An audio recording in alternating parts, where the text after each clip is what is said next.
In healthcare practice ownership, a reluctance to embrace diverse leadership styles can be the silent killer of team morale and business growth potential. Effective leadership isn't about fitting into a single mold, but integrating various leadership styles to foster a resilient, empowered team that wants to stay with you for the long haul. Welcome to Thriving Practice, the show where we discuss all things business for practice owners, and we show you how to grow your practice without working more or burning out. I'm your host, Tracy. I'm a business owner, consultant, executive coach, mom and bonus mom, and an avid trial-by-error gardener. I am on a mission to help private practice leaders take back their time while becoming exquisitely fulfilled, profitable business owners. I really dislike that so many practice owners are overworked and overwhelmed and either give up on practice ownership or burn out and leave medicine altogether. My team and I are here to change that by showing you how you can slow down to speed up, grow your practice while taking back your time, and achieve an increased sense of satisfaction both at work and outside of work. Because what is the point of any of this if you're not enjoying it? Today, we're exploring a crucial aspect of practice ownership, leadership styles. I'm sure you know this, but here's your reminder. The success of your practice hinges not simply on your medical expertise, but almost equally on the art of leadership. As a business owner and provider, you've probably felt the weight of decisions and the pull of different leadership approaches, and maybe you've wondered which is right for you and your team. In this episode, we'll uncover the power of diverse leadership styles and their profound impact on your team's happiness and the long-term success of your practice. I have to tell you, I had fun preparing this episode. This is one of my favorite topics, coming in closely behind time leadership, where I show you how you can buy back your time. It is so gratifying to see a client fully step into and own their leadership role as the practice owner. So I'm thrilled to share with you today about leadership styles, the benefits and pitfalls, and some tips on how you can make intentional adjustments to your leadership style. If you want to connect better with your team and support them in their contributions to your practice success, you're listening to the right episode. The landscape of healthcare is ever evolving, demanding agility, empathy, and resilience. But in the quest for growth, are we neglecting the cornerstone of all of it, which is leadership? It's time to learn how leadership isn't a one-size-fits-all, but an orchestra of styles, if you will, each with its own melody. Now, I'm going to be really frank with you here. If your team doesn't have a clear understanding of your goals, vision, and mission, there will be some frustrations and unnecessary challenges in your practice. This is not to lay blame, but to highlight that you do have a great deal of power and say in the culture of your practice and the longevity of your team. A lack of clarity can lead to some, let's say, undesirable outcomes, like poor morale or dysfunctional team. When leaders lack direction, clarity, or empathy, it can create an atmosphere of uncertainty and disengagement. Team members might feel undervalued or unappreciated or even disconnected from the goals and visions and your vision for your practice. This can lead to decreased productivity, increased absenteeism, and a lack of collaboration among your staff. Now let's talk about turnover or churn. Ineffective leadership can drive away talent. When employees feel unsupported, micromanaged, or not given opportunities for growth, they're more likely to seek opportunities elsewhere. High turnover rates not only disrupt your workflow, but will cost a pretty penny in recruiting, onboarding, and training new staff. It can also damage your reputation as a desirable workplace, making it a lot harder to attract top talent. Another potential negative effect of a lack of clarity in your leadership could be stagnation, a lack of innovation, or simply reduced creative problem solving among your team, which will almost always come back to you, the practice owner, in the form of heightened stress and increased workload. When leaders and practice owners are resistant to new ideas, maybe fail to encourage a culture of open communication or punish risk-taking, it can hinder the practice's ability to adapt to changes. This can lead to stagnation, as I've mentioned, missed opportunities for growth or improvement, and an inability to stay competitive in a rapidly evolving market. Now, effective leadership is crucial if you want your practice to offer a healthy work environment that encourages innovation and nurtures a team that feels valued and motivated. I will walk you through several leadership styles and how you can integrate components of all styles to support you in developing a team that's happy, connected to your mission and vision, and will want to stay with your practice for a while. First, I want to tell you a story. Our client, Kris, is the founder and CEO of a large neuropsych practice with 9 providers, 10 technologists, and 5 admin staff, including her practice director. She is a brilliant board-certified psychologist, a wonderful human, and her team respects and admires her. The turnover rate at her practice was well below the industry average at lower than 10% for the past several years. While they were hiring and bringing new professionals in to accommodate growth and demand, hardly anyone left.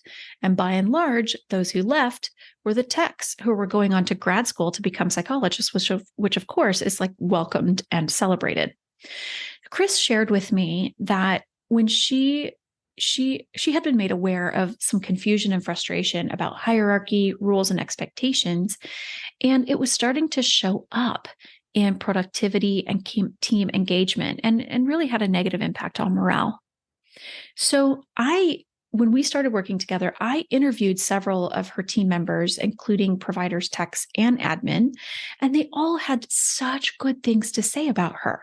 However, it became clear to me pretty quickly where the sense of frustration was coming from. It was not surprising to Kris when I shared with her that her team truly respects her and loves working with her, but they were feeling rudderless and they weren't sure how they could support and contribute to the sustainable growth of the practice. It was having an impact on morale and productivity, and it was even impacting the reliability of some of the team, as they were sometimes inclined to push important work to the back burner. That eventually showed up on the bottom line and impacted their revenues and profit margins. The practice wasn't in trouble, but it was clear that there were several areas where minor adjustments could have a major impact on the success and profitability of the practice. Kris told me that early on, when it was just her, one other provider, and one admin, her leadership style was laissez-faire. Her mantra was basically, listen, we're all adults, so let's do our work, do it well, and take care of our patients and the business. That worked really well for several years until it was decidedly no longer a leadership style that would support her now much larger team spanning 2 physical locations. Kris knew it wasn't sustainable to continue to lead in that style, but she wasn't sure what to adjust or how to fit making those adjustments into her very busy schedule. So we started by adjusting her schedule first and made some course corrections to her approach to leading her team, which included more one-on-one mentoring and coaching for her providers, regular check-ins with the technologists and the admin team. And within a few months, the difference in morale was evident. Providers were stepping up when one of the providers went out on leave. Techs started taking on some of the administrative duties to support the admin team. And the admin team reported that while their workload was still heavy, they felt better supported and more motivated to work on improving efficiency, and they felt more comfortable asking for help when they needed it. The evidence of the results started showing up in the bottom line as well. When the stress levels were lifted, even a small amount, the team was able to spot inefficiencies and work together to fill the gaps and reduce redundancies, ultimately saving them money. And they started improving on their collections process as well. Leadership is like a compass with multiple directions. It's not about choosing one, but knowing when and how to navigate the diverse paths for the benefit of you and your team. So let's explore the benefits and drawbacks of different leadership styles. Before we do that, just going to back up for a second. Let's be clear about what a leader is. From my perspective, a leader is someone who coaches, guides, and inspires others. One could go down a long and winding rabbit hole to learn about the many leadership styles and subcategories of styles, but I've chosen the 6 most prevalent styles I've seen over the years in work with our clients. So let's go. We'll start with autocratic leadership. Autocratic leaders make decisions without consulting their team. They have centralized control and typically dictate directives and strategies. This is efficient in decision making, but this style can limit creativity and motivation in the long run. Some benefits are quick decision making, clear hierarchy, and efficiency in crisis situations. Some drawbacks are low morale, lack of creativity, reduced employee engagement, and potential for resentment. The next style is a democratic leadership style. It's also called participative leadership. This style involves decision-making through collaboration. Democratic leaders seek input and ideas from team members before making decisions, which fosters a sense of inclusivity and empowerment. Some benefits include increased employee engagement, diverse ideas, and better buy-in for decisions, and sometimes improved teamwork. Some drawbacks are slower decision-making, potential for disagreement and conflicts, and it may lack direction in urgent or crisis situations. Transformational leadership is another. Transformational leaders inspire and motivate their teams by emphasizing a compelling vision. They encourage creativity, innovation, and individual growth while fostering a sense of purpose and shared goals. Some of the benefits include inspiring innovation and motivation, a positive organizational culture, and encouraging personal growth and development. Some drawbacks are high expectations that can lead to burnout. This style is heavily reliant on the leader's charisma, and it may not suit all organizational structures. Next up is a servant leader. Servant leaders prioritize the well-being and development of their team members. They lead by serving others, placing the needs of their team first and empowering them to reach their full potential. Some of the benefits are it focuses on employee well-being, encourages collaboration, and nurtures a sense of community and empathy. Some drawbacks, my mind was already going to the drawbacks of this. We talk about servant leadership as if it's always such a good thing, but some of the drawbacks are that decision-making can be slow and it can be really challenging to the owner to balance serving your employees while also achieving business goals. Our second to the last leadership style is laissez-faire. This hands-off approach allows team members to have a high level of autonomy, and leaders might provide guidance, but leave most decision-making to the team, promoting creativity and independence. Of course, there are great benefits, encourages autonomy and creativity, and suits self-motivated and skilled teams, and it can lead to high job satisfaction. Some of the drawbacks are lack of direction, potential for chaos or disorganization, and may not work well with less experienced teams. Remember how our client Kris had success with a small team, and then how it played out with a larger team when she was using only a laissez-faire approach to leadership. And the final leadership style that we're looking at is transactional leadership. Transactional leaders focus on clear structures and established systems. They rely on rewards and punishments to motivate their team members based on performance, using a more transactional approach to management. The benefits are it's a very clear structure, the rewards are based on performance, and it's very efficient for routine tasks. Some of the drawbacks are limited creativity, it might not inspire long-term motivation, and it may create a dependency on rewards, which is not sustainable or desirable when a certain amount of self-motivation is required. So here's what you need to know. Each leadership style has advantages and challenges, and the effectiveness really depends on the context, team dynamics, and the specific goals of your practice. What I invite you to consider is taking a balanced approach that integrates different styles based on the situation, and understanding that you can sometimes get better results and outcomes when you mix up your styles and pay attention to what your team needs and your own needs. Now, you'll remember that I mentioned the compass. It's not just about choosing one style, but knowing how to navigate various styles based on your goals and the needs of your team. And this, of course, kind of hints at that servant leadership, but without fully going there. And by the way, I want to mention it's totally okay to make mistakes and learn through trial and error. What's important is that you're making an effort, your team is responding, and you're able to see the impact of the changes you're making. Now, take a moment to reflect. Can you see yourself in any of these styles?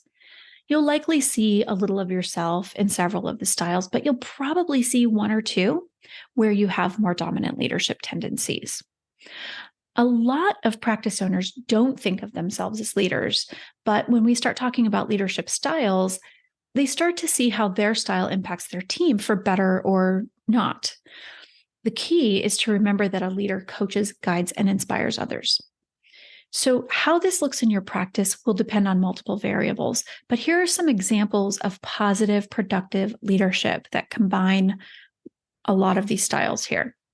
So a good leader coaches people, depends on goodwill, generates enthusiasm, speaks of we instead of I or you, fixes breakdowns, shows how it's done when applicable and appropriate, develops people, gives credit where credit is due, asks questions to learn, not just to respond, and gives direction and communicates their vision clearly.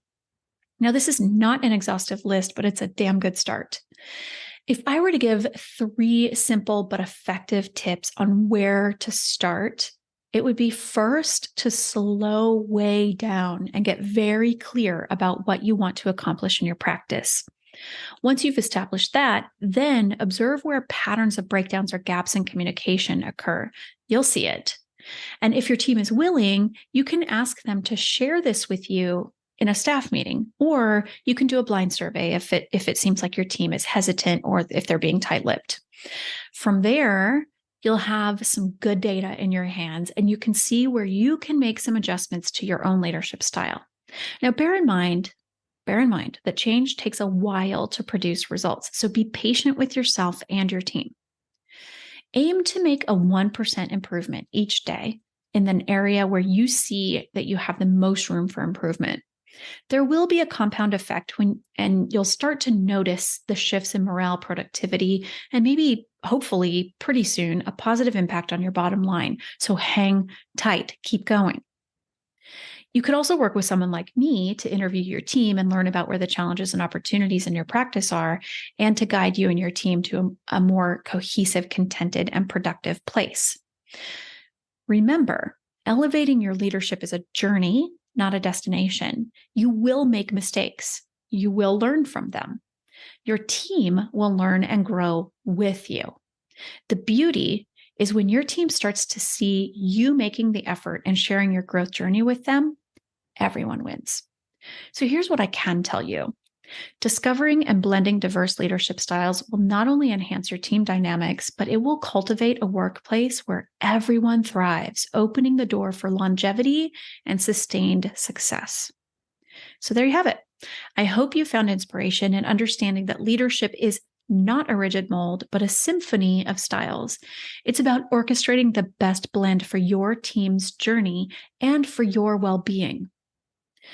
Now, today we uncovered the potential pitfalls of ineffective leadership, low morale, high turnover, lack of innovation. It's a stark reminder that the role you play in shaping the culture of your practice directly influences its longevity and success. Remember Kris, the brilliant founder that we talked about? She faced a challenge many of us can relate to: leadership evolution. By acknowledging the need to change and making intentional adjustments, she transformed her team's dynamics, which improved morale, created a positive impact on the bottom line. As you reflect on your own leadership journey, consider this: a good leader coaches, guides, and inspires. It's about cultivating an environment where everyone can thrive and breakdowns become opportunities for growth and learning. If you're ready to elevate your leadership and connect with your team, start by slowing down, gaining clarity on your goals, and observing patterns within your team. Be patient, make incremental daily improvements, and remember that change is a journey, not a destination. If you need a guiding hand, I am here for you. If you're interested in learning more, go to our website at practicesuccess.com and schedule your complimentary strategy call with me. Let's see if I can be a support to you. Remember to embrace and blend diverse leadership styles and watch as your team thrives, creating a workplace where everyone is not just surviving, but truly flourishing. Thank you for listening. I so appreciate you. If you found value in this episode, please take a moment to leave us a review so more practice owners just like you can learn how to take back their time, elevate their leadership, and sustainably grow their practices. Until next time, stay inspired and keep growing.